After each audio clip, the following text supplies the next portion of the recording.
രമേശ്, ഇപ്പോൾ പേരൂർക്കടയിൽ കൊട്ടിക്കലാശം നടക്കുന്ന പേരൂർക്കടയിൽ ഇപ്പോൾ NDA സ്ഥാനാർത്ഥി രാജീവ് ചന്ദ്രശേഖർ എത്തിയിരിക്കുകയാണ്. അതിന്റെ ആവേശത്തിലാണ് ഇവിടെ NDA പ്രവർത്തകർ, BJP പ്രവർത്തകരെല്ലാം. അദ്ദേഹം അല്പസമയം മുൻപാണ് പേരൂർക്കടയിൽ എത്തിയത്. വലിയ ആവേശത്തിലാണ് പ്രവർത്തകരുള്ളത്. അദ്ദേഹത്തോടൊപ്പം BJP നേതാക്കളായ PK കൃഷ്ണദാസ്, കുമ്മനം രാജശേഖരൻ, PV രാജേഷ് തുടങ്ങി നേതാക്കളുമുണ്ട്. എന്തായാലും വലിയ തരത്തിലുള്ള ആഘോഷമാക്കി മാറ്റുകയാണ് ഈ കൊട്ടിക്കലാശം. ഇനി നിമിഷങ്ങൾ മാത്രമാണ് കൊട്ടിക്കലാശം അവസാനിക്കുന്നതിന് ബാക്കിയുള്ളത്.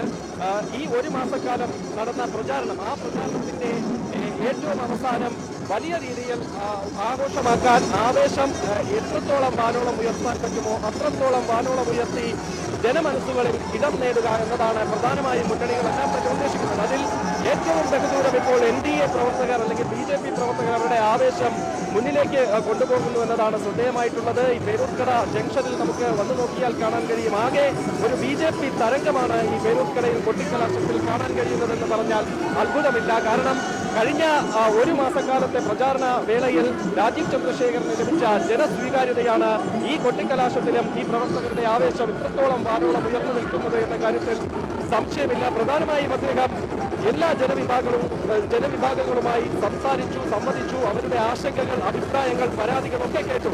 അങ്ങനെ ജനങ്ങളുടെ മനസ്സിലേക്ക് ഇറങ്ങിച്ചെന്ന് ജനകീയനായ ഒരു സ്ഥാനാർത്ഥി എന്ന ലേബൽ ഇതിനകം തന്നെ രാജീവ് ചന്ദ്രശേഖരന് ഉണ്ടാക്കിയെടുക്കാൻ കഴിഞ്ഞു എന്നത് വളരെ ശ്രദ്ധാവഹമാണ്. അത് ഈ ഒരു കൊട്ടിക്കലാശത്തിന്റെ ഈ വേളയിലും നമുക്ക് കാണാൻ കഴിയും. പ്രധാനമായും അദ്ദേഹം തീരദേശ മേഖല അനുഭവിക്കുന്ന പ്രശ്നങ്ങളെക്കുറിച്ച് ജനം TV തന്നെ നിരവധി ക്യാമ്പയിനുകൾ നടത്തിയിരുന്നു, നിരവധി വാർത്തകൾ പരമ്പരകളായി സംപ്രേഷണം ചെയ്തിരുന്നു. ആ തീരദേശ മേഖലയിലെ ജനങ്ങൾ അനുഭവിക്കുന്ന ബുദ്ധിമുട്ടുകൾ അദ്ദേഹം നേരിട്ട് കേൾക്കാൻ ഒഴിയൂർ മുതലുള്ള തീരദേശ മേഖലകളിൽ സന്ദർശിക്കുകയുണ്ടായി.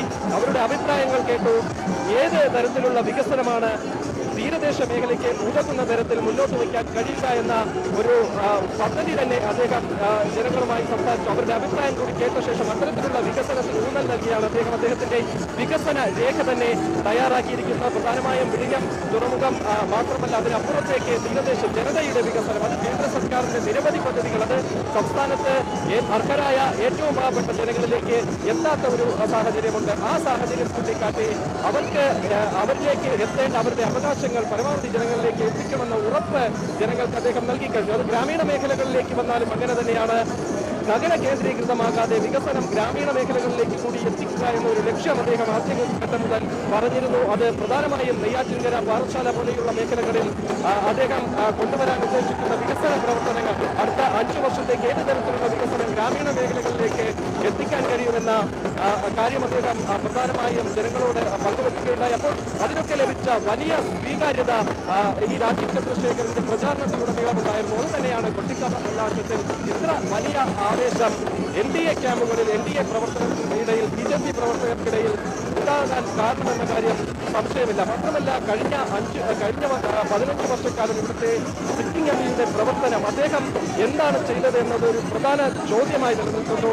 ആ കാര്യം പ്രധാനമായും ഈ മണ്ഡലങ്ങളിലൊക്കെ ചർച്ചയാക്കാൻ NDA ക്യാമ്പുകൾക്ക് കഴിഞ്ഞ്, NDA പ്രവർത്തകർക്ക്, BJPക്ക് കഴിഞ്ഞ്, പ്രത്യേകിച്ച് രാജീവ് ചന്ദ്രശേഖർ അത്തരത്തിൽ വികസനം മുന്നോട്ട് വയ്ക്കുമ്പോൾ സ്വാഭാവികമായും നേരത്തെ ഇവിടെ ഉണ്ടായിരുന്നവർ ചെയ്ത വികസനത്തെക്കുറിച്ച് ചർച്ച ചെയ്യേണ്ട സാഹചര്യം ഉണ്ടായി. ആ സാഹചര്യമൊക്കെ ഈ തെരഞ്ഞെടുപ്പ്